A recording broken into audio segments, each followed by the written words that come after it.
Growing up in the wilds of Africa is tough, especially when you've lost your mother. But these little orphans are getting a second chance at life. A special group of people with big hearts and a love for all things wild help rescue, heal, and rewild these baby animals.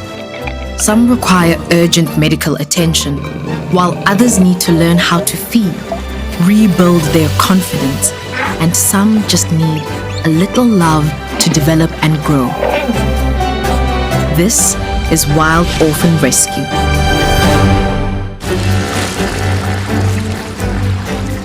It's early summer in South Africa, and as the temperatures rise, so do the number of wild orphans arriving at the rehabilitation centers.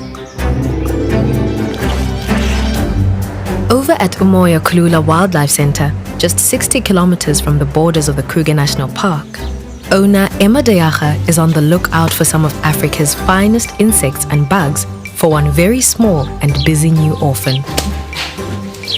A good catch of the day. Hello. Okay, so this little baby banded mongoose, came in just yesterday. So tiny little thing, was found all alone by herself and the troop wasn't anywhere to be found. These are troop animals, so she needs to come down to us to build a troop so we can release her back into the wild. Emma wants to see if this little one, who's around a month old, is ready to be weaned off milk and onto solids. You ready for some feeding? So they would normally eat insects, bugs in the wild, also snakes. Today we have grasshoppers, so we're going to try with some of these today that we've caught and see what she thinks. Oh, that's a very good noise. Is that good? Isn't that nice? Okay. In the wilds of Africa, there is safety in numbers, so banded mongoose live in large colonies, up to 60 strong, with complex social structures. They forage, eat, and sleep together, always on the lookout for any threats. Therefore, it's critical that Emma introduces this youngster to some of the older orphans that arrived earlier this year in the hope of starting a new troop. We have to make sure that we have the right amount of females, males, and the ages, so it's a great cohesive troop and they can thrive in the wild. The males actually look after the babies much more than the females, and the females are the best at finding all the food and foraging as well. The hierarchy in them is dominant male, but the females are also very dominant in the troop, and what they say goes. So she is in a good position. If the dominant male accepts her, it should secure her position in the new troop. But there is no guarantee. We always have concerns whenever we're introducing animals together. There always is a little bit of fighting and it is nerve-wracking, and you just have to be really careful. We monitor them when we do put them together, so we're there to intervene if we have to. If the meet and greet goes to plan, this little mongoose will be one step closer to having a new family. As the summer temperatures start to increase, the young orphans are the first to suffer. Down at Wild and Free on the banks of the Crocodile River, one newborn is in critical condition. Deirdre Hubert receives an emergency arrival of a baby bushbuck found injured and alone near a building site. We've got a baby bushbuck that I just picked up. I couldn't find Mom. It's dehydrated. With temperatures already reaching over 45 degrees, her weak condition could soon become fatal. I need to hydrate him immediately. With the heat today, they dehydrate so fast.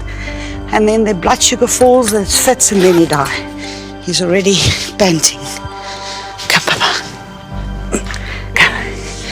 Come. To reduce stress and outside stimulus, Deirdre covers the baby's eyes with a towel. I close the eyes.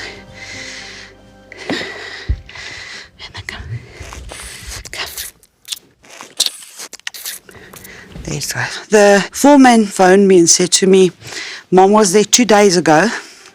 He kept an eye on her and then he saw the baby. With limited food and water available due to the current drought, it's not uncommon for mothers to abandon their young. Come on, Papa. Come on. Come on. Come on. Just see, he couldn't stand properly. You see, this is the problem. He doesn't stand properly on his legs. And it might be from hydration or maybe a spinal injury. But let's hydrate first.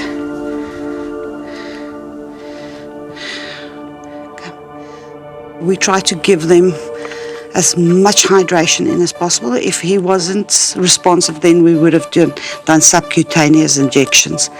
But he's responsive, he's swallowing well, so we don't need to do the injections.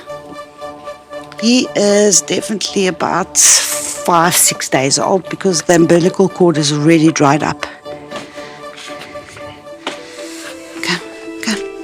You see, as soon as the eyes are open, you stop sucking. These highly agile antelopes are able to jump nearly 2 meters in the air to evade predators, so unable to walk and without its mother, this orphan wouldn't have lasted long in the wild. Yeah, he is extremely stressed, so I think we have to now let him be. Okay, Baba, okay. I'm going to put him in the VIP room to cool down and then check up on him in a half an hour. He's still not out of trouble, so yeah. Stress can kill them. The next 48 hours will be critical for this baby bushbuck. If it survives, Deirdre is concerned a more severe injury is preventing it from walking. Further north at Moholoholo Rehabilitation Center, at the foothills of the Drakensberg Mountains, one scaly new orphan is also recovering from a near-fatal injury. This juvenile legovan or rock monitor was recently rushed into Moholoholo after it was attacked by a local resident's dog. He came in the middle of the night. His intestines were hanging out of his abdomen.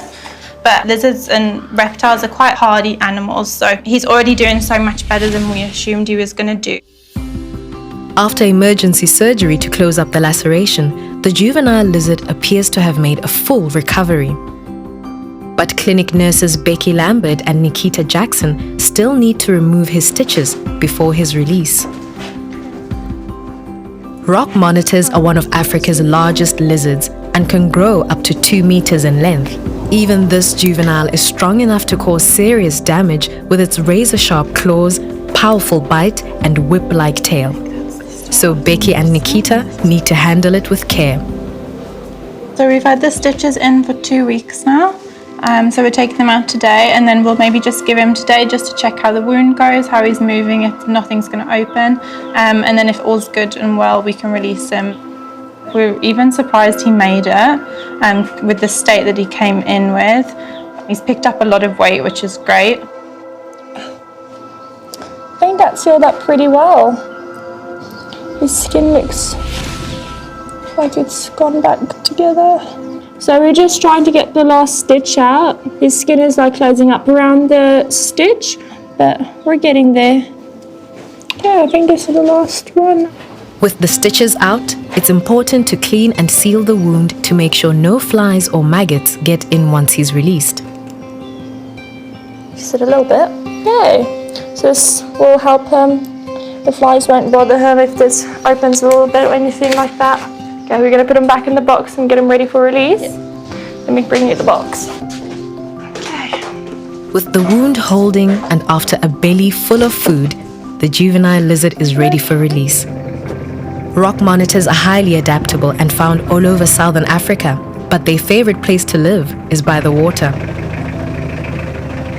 Which is why Becky and Nikita have chosen to release this youngster on a dam in a nearby reserve. Here, he has everything he needs to recover from his surgery and settle into his new home. Lovely.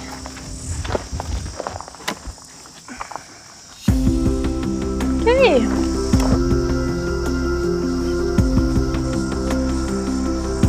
It's amazing to see it walking away healthy, After the first night that when we were stitching it up, we honestly didn't even think the next morning when we went to check on it would be alive anymore. So to see him wander away after 2 weeks, it's really, really nice. So this is the part of the job that makes it all worth it, because we work so hard on these animals. It's the most joyful feeling that we have, seeing these animals getting released back into the natural habitat.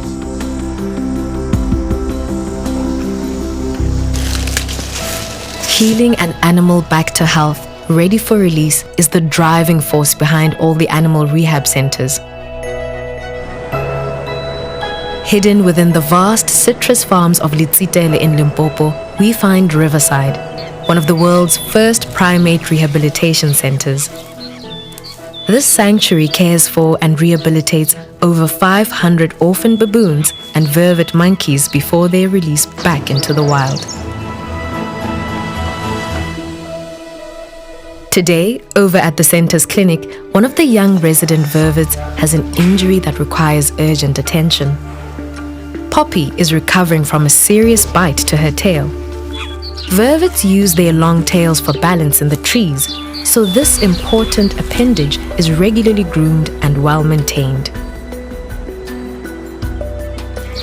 In Poppy's situation, she had a very, very bad laceration on the upper part of the tail. Vervets live in a strict matriarchal society, and it's believed another female asserting dominance caused this injury. We dressed it, we cleaned it as normal wound care. A little bit later on in the process, we started noticing that she's actually chewing the bottom section of her tail. Crush a little bit, please. This specialized cage helps restrict her movement during each treatment. Due to her biting, Poppy now has numerous wounds all along her tail.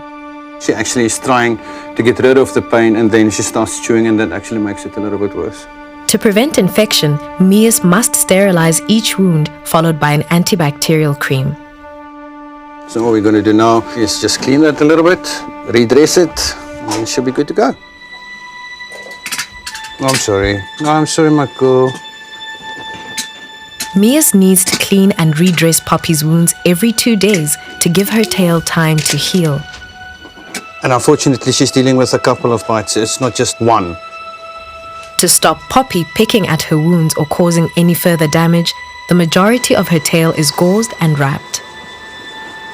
So then I just dress it completely, and I put this on so that she doesn't actually chew right through the dressing.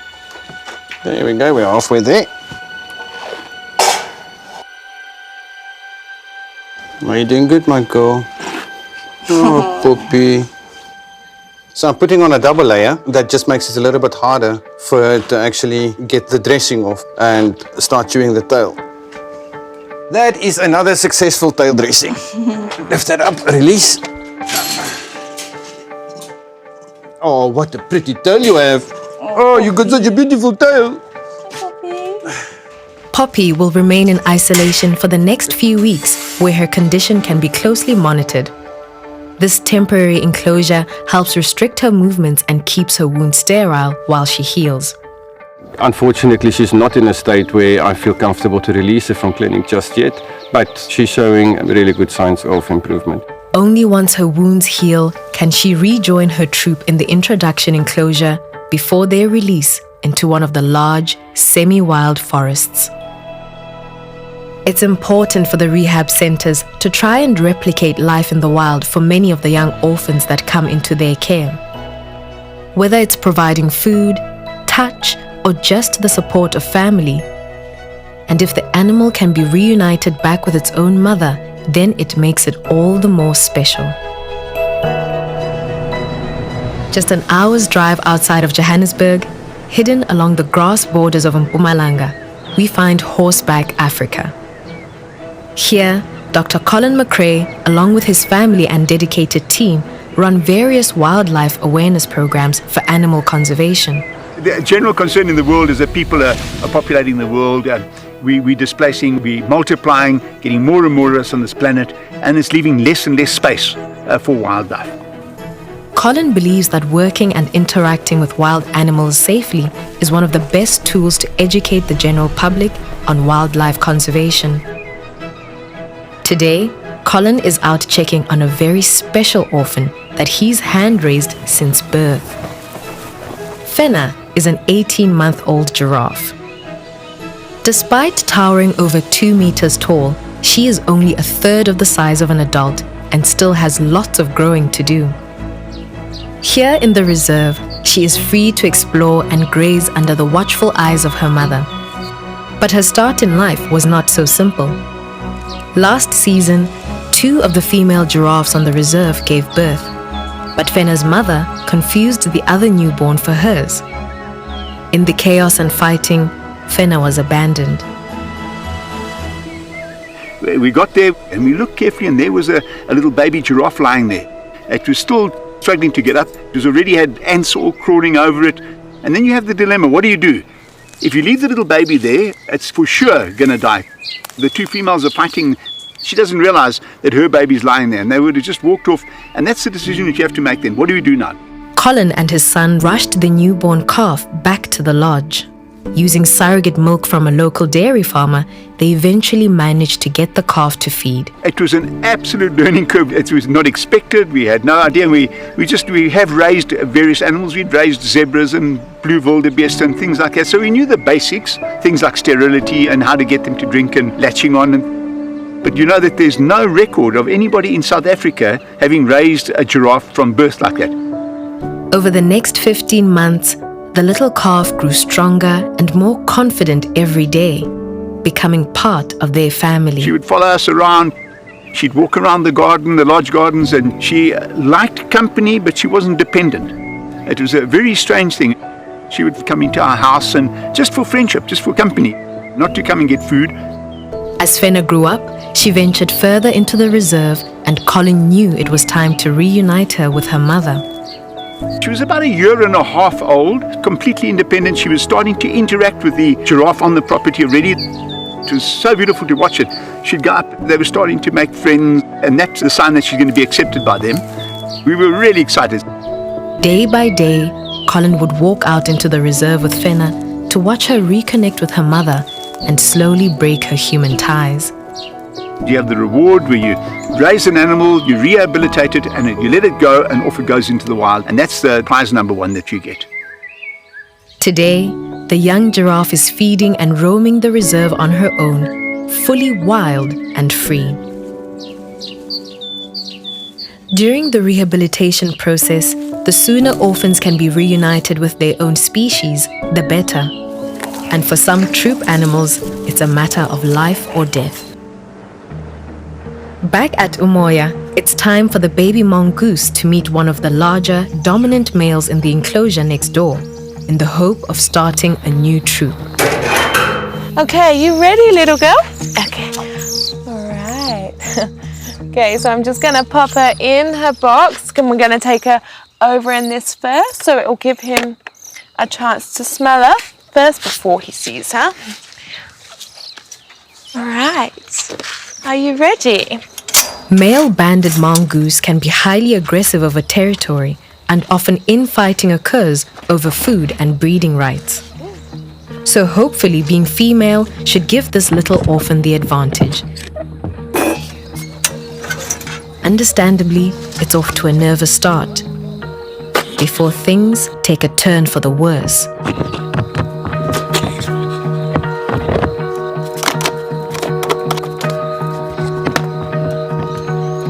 As you can see, this is actually quite aggressive behaviour, and the spitting and spatting.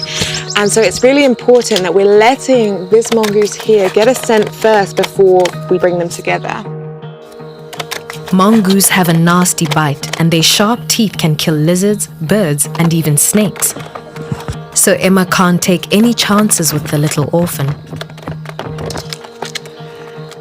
He is a male. Now, their hierarchy is actually very complicated, but the females are higher ranking. In this case, though, it is easier for us to integrate the younger ones because he will take charge at the beginning because of his age. So it's not until she then kind of gets a little bit older that she'll take over. So at the moment, she has to be submissive to him, and that he will be the most dominant one, but that won't last for long. Okay, so we've been in here for a little bit and he is calming down. He's eating now, so that's a good sign. He has acted quite aggressively towards the little one, but I do want to open the box. It's super important that we do get them together. So I don't know exactly what's going to happen, but I'm here if anything bad.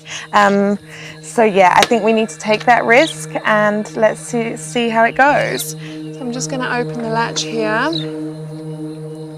Okay. Hello, sweetheart. Yeah.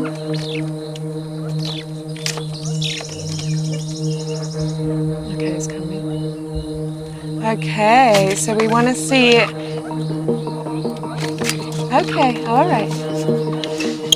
Yeah, let's get you back in the box, I think. You're a strong, independent woman. Okay. It's all right, that's fine. So even though that this looks horrific, it is super important. Banded mongoose are troop structured animals. If I was just to release one into the wild, absolutely they would die. And we have to make sure that they are a nice cohesive troop. Gently. Gently. That's it, gently. Stay on the floor. He's not doing actually anything to you. He's not. Be brave. Yes. So actually, even though this looks a little bit crazy, this is not going badly at all. There have been no teeth that have been used at all. The little female is being submissive to a point. She's just very scared. But if this male wanted to hurt her, he would, and he hasn't. So even all that noise that was going on before, now they're actually face to face. It's not too bad, and I don't think it's going to take so long before they'll be best of friends. Is it safer up here? Come on, it's not that bad. We are done for today. It went amazingly, happy, and we'll do again tomorrow. Come on then. Over the next few weeks, Emma will continue to introduce the little orphan to the older mongoose in rehab. And in time, they'll create a new troop that can eventually be released back into the wild, together as a family. Meanwhile, back south at Wild and Free, one little orphan has made an incredible recovery. The little baby bushbuck that was so close to death now has a new lease for life. This is little Bambi. She's now about 3 months old and she's doing very well, extremely well. X-rays revealed that her inability to walk was more severe than initially thought. She had an injury on her leg which was broken. It was broken at the femur, so it must be just after birth. Something got hold of her and just broke her leg. After 6 weeks of cage rest and regular visits to the local vet, Bambi was finally released into this larger enclosure where she can now start exercising and putting weight back on her leg. You'll see she's still limping a little bit. She still walks on her tippy toes. She'll probably walk like that for the rest of her life, but it's fine. She can run fast, she can forage well, and she will have babies one day, which is ultimately our goal. So she is releasable, and that's a great success story. Bambi will spend the next month here until she's fully weaned off milk and strong enough to survive on her own. But she has company. She shares her enclosure with some baby warthogs that recently arrived at the center, after also losing their mothers. Here they can eat, sleep, and play together until they are ready to be released back into the wild.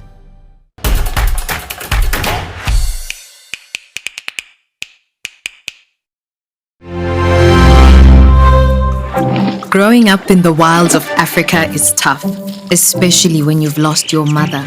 But these little orphans are getting a second chance at life.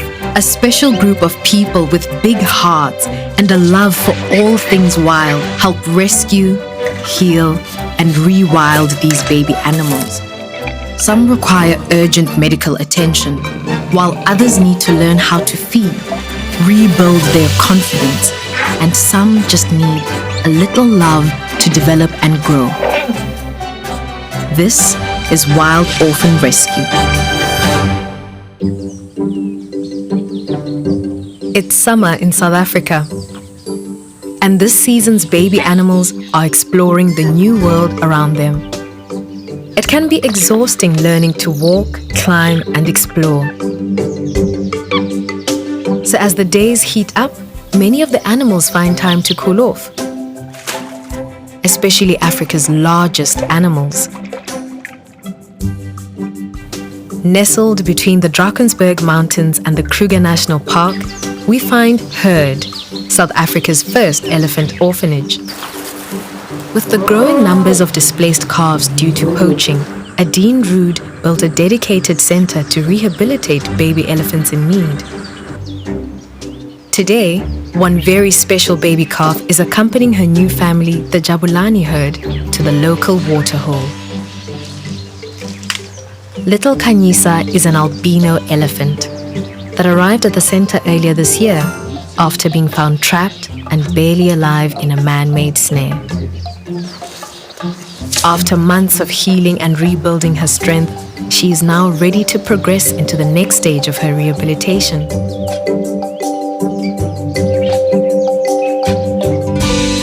Each day, a team of experienced handlers take all 16 elephants on their daily walk through the reserve.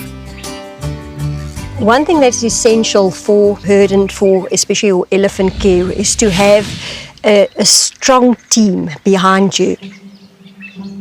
Day and night, the handlers sleep, feed, play, and walk up to 30 kilometers a day with Khanyisa and the herd. And today's route is taking them to one of the reserve's large water holes. Water is a huge part of an elephant's daily life.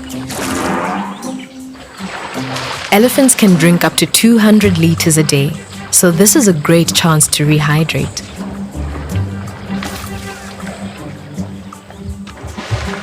And for Adine to check in on how little Khanyisa is integrating into her new family. The elephant just arrived at the waterhole. This is part of their daily routine, and it's essential for them also to get water, but usually it's the hottest time of the day. Also essential for her to start learning how to use her trunk, to drink water, to see what the others do. Elephants don't drink with their trunks, but use them to suck up nearly 10 liters of water like a hose and pour it into their mouths. After all, being the largest land mammal on the planet, there is a severe risk of overheating. While their skin is nearly 2.5 centimeters thick in places, elephants' ears are incredibly thin. By flapping their large ears, they can lower their body temperature by several degrees. But one of the quickest ways to cool off is in the water. Despite weighing up to 6 tons, elephants are very good swimmers, using their legs to paddle and their trunks as a snorkel. Little Khanyisa may not feel like swimming today, but elephants have another way of cooling down. You'll also notice how she's digging with her leg and then taking the loose soil, which they either eat as well, but they also sand bath. This coating of mud, sand, and dust helps protect the elephants from ticks and fleas and acts as an essential sunscreen for little Khanyisa. Being albino, she's highly susceptible to the African sun, so the mud helps her stay cool and protect her skin. Khanyisa! To help stay hydrated, Khanyisa drinks up to 20 liters of milk a day. And without her mother, the little calf needs to be bottle-fed every 2 hours, even out on the walks. Come, Khanyisa. For Shepherd and the handlers to bottle-feed Khanyisa safely, it's important to try and get her away from the herd. As the elder females are already feeling protective over the young calf. There's quite a huge trust between ourselves and the animals. They're still wild animals, you have to keep that in mind. We have to respect them. Otherwise, if you've got no respect, then it doesn't work. It's a huge relief that she's part of them, but it's also working together as a team, not only us as humans, but also the elephants looking after the little ones. It's been a long day for little Kanyisa, and it's time to return to the orphanage before sunset.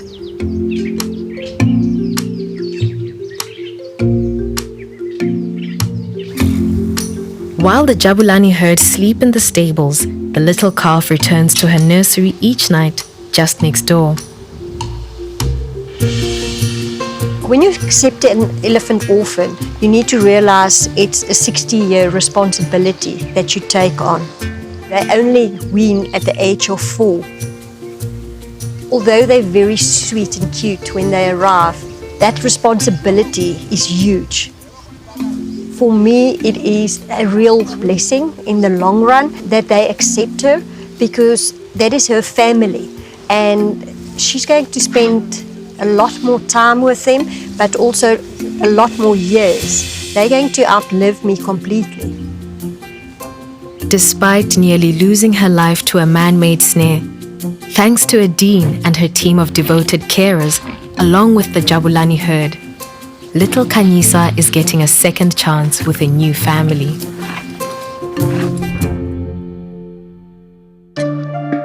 But for many other wild animals, human conflict is a daily battle. As organized wildlife crime continues to spread, South Africa's wildlife is under threat. And one animal in particular is so badly targeted by poachers, even its rehabilitation is kept under wraps. Emma Dayaga and Catherine Lister from Umoya Kulula Wildlife Center arrive at a secret location to check on 2 very special orphans. So these 2 male pangolins have just come down from Johannesburg. Hello, little one. Hello, good morning. So they were both rescued from the trade, and they've undergone treatment up there, and now they've come down for their rehab. Hello, sweetheart. Do you want to take the blankets? Pangolins are the most trafficked animal in the world. They are used for their scales here, which are actually just keratin, which is the same as our fingernails, but they're used in traditional medicines. So they get poached from the wild and then sent overseas. So he was one of the lucky ones. He is a little boy. He's a good few years old. Not sure what he weighs, but we'll have a look now. So if he's eating well and healthy, we'll be able to release him really soon. There we go, thank you. Only once both pangolins can maintain a weight of around 12 kilograms will they be ready for release. 6.47.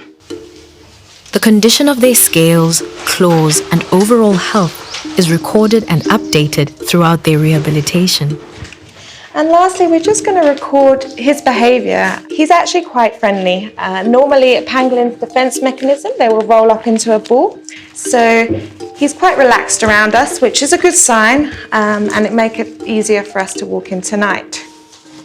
Being a nocturnal, solitary animal, very little is known about pangolins, except that they're highly territorial. So despite arriving together, these 2 males will be kept separate during their time in rehab. So again, he looks really healthy. His eyes are very bright. His colour is great. Also, they're quite smelly creatures. He smells like a normal pangolin. Pangolins mark their territories with urine and are even known to urinate over themselves to stay clean and cool off. So I'm going to put this little one back to bed so they can get a nice sleep, and then we'll come back later so we can take them for the first feeding. Okay, so good night, sleep well, and I'll see you a bit later. Pangolins don't feed in captivity, so later tonight, Emma and Catherine will take them on their first night walk to see if they'll forage for ants and termites. It's critical for the animals in rehab to feed well and regularly in order to build up their strength before release. But some orphans require more help than others. Down at Wild and Free on the banks of the Crocodile River, it's feeding time for a real high flyer. Deirdre Yubert has hand-raised this African palm swift after it was abandoned when it was just a few days old. I had him now for 2.5 months, but he was a little skinny little baby, full of fluff. So yeah, he's doing very well. You'll see there's a special method to feed them. Unlike other birds, swifts need to be hand-fed every day until their release. Come, you have to get the mealworm in. He doesn't love mealworms, but unfortunately he has to get that in. One thing that people do as well, if they get birds, they try to force feed them by opening up the beak. These ones you can't force feed. You will break its jaw and then you have to euthanize them. That's unfortunately just the reality of untrained people trying to save an animal where they do more harm.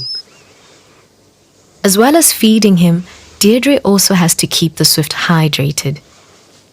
Danger is you can get water into the lungs, you can just drown them. That's why you see I do water in a little spoon, just put it in front of him and he drinks it himself. Unfortunately, people just trying to help have drowned the majority of orphaned chicks Deirdre receives. It's human nature to want to start feeding them or just give them water. All that I ask them is keep them warm and get it to us as soon as possible. Come, Baba. Are you full, Baba? His progress is good. We'll probably release him next week. He's picked up nice weight. If you have a look at the wings, when they come in, the wings are still straight. If it starts crossing like this, I would say another week, then the growth is more than enough when it crosses like that for him to be released. That's usually our indicator, is the wings crossing. In the next week, it'll be time for this African palm swift to take flight for the first time and join a migratory colony. As well as keeping the baby animals well fed during their rehabilitation, it's also vital to keep them healthy from disease and infection, even the venomous ones. Over at the Hoedspruit Reptile Center, Director Chris Cook and Dr. Jess Briner need to administer medicine to one of Africa's most dangerous snakes. Puff adders are slow-moving ambush hunters that rely on their excellent camouflage to hunt frogs and rats. They wait motionless, sometimes for days at a time, waiting for prey to walk by, or dead prey to be delivered. Once in range, the puff adder unleashes one of the fastest strikes in the world, injecting its venom through long 20mm fangs. Due to its incredible camouflage and reluctance to flee, this viper is responsible for hundreds of thousands of snake bites every year in southern Africa. Today, Chris and Jess are concerned about a juvenile puff adder that arrived at the center just a few weeks ago. Reptiles naturally carry a burden of parasites. Wild snakes have a much higher parasite load than captive ones. So we do routine fecal samples where we look under a microscope, identify parasites in the feces, and then we have to deworm the snake. But before they can administer the medicine, they first need to weigh it. We're busy with this specific puff adder because he's losing weight, and I'm worried that he might have a parasite infestation. So we're deworming today. It's called a parasite flush. We use a cocktail of different drugs, and I need the weight to give him the accurate dosage. While Jess prepares the medicine, it's up to Chris to secure the snake. With this particular snake, we've always got to be really careful because it's such a fast-striking snake. Despite being a juvenile, this puff adder can still inject huge volumes of potent cytotoxic venom that could cost Chris a hand, a leg, or even his life. Snake's probably about 2, maybe 3 years old. But you can see here the body condition of the snake starting to get a little bit concerning. We shouldn't really, on a healthy, fit puff adder, be able to see the backbone like what we can see here. When necking the snake, there's no room for error. It's a front hinged fanged snake, which means that if I don't have my fingers in the correct position, it can bite through its bottom jaw and onto my hand. Even when it's secure, this is not a snake to underestimate. It's a snake that is, statistically speaking, one of the most dangerous snakes in the country, if not the most. It bites more people than any other snake, and it's very important that we use these in our presentations to show people that they're really not bad. Many puff adders are needlessly killed every single year, and really it's unnecessary. What makes our job so tricky is that, yes, a lot of the animals that we work with can harm people in certain scenarios. So we really try our best to dispel the myths and the misconceptions and educate people so that they don't try and kill the animals.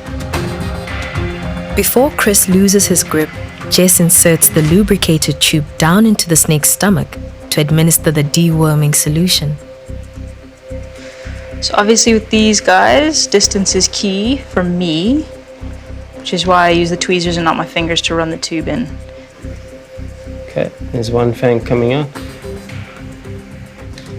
Okay, go whenever you're ready. Yeah. Okay, here comes the meds. This particular snake eats every single week and she continues to lose weight. Yeah, so long as we just continue with her deworming schedule, then she'll be okay. So I just want to keep her raised very slightly, and then I need to try and get that fang back into the mouth before I let the snake go. Okay. You can just hold the bottom of the tail there.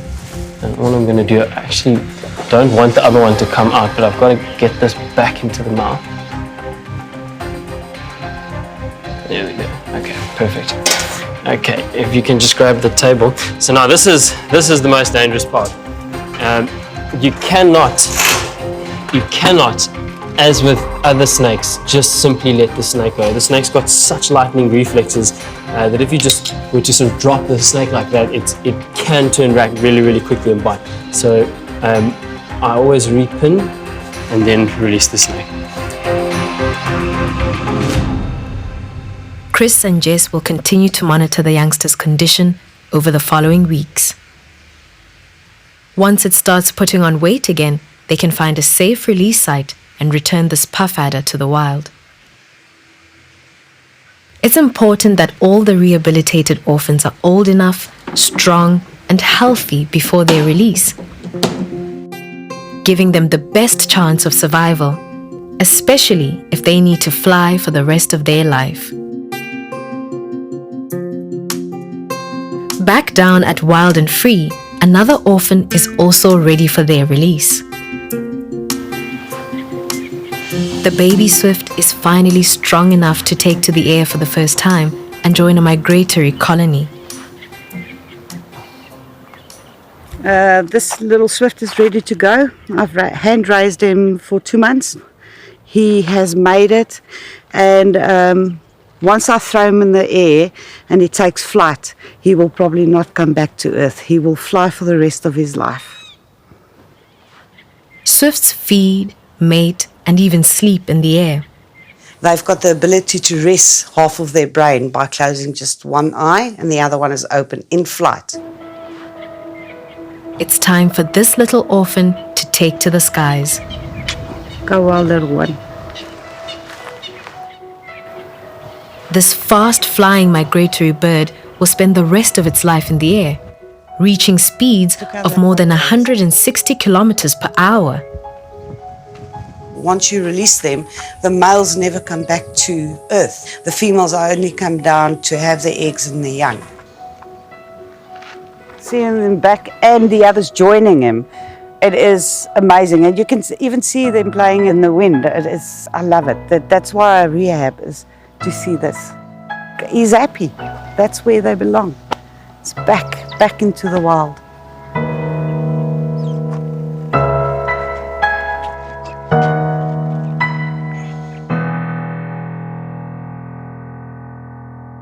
As the sun sets,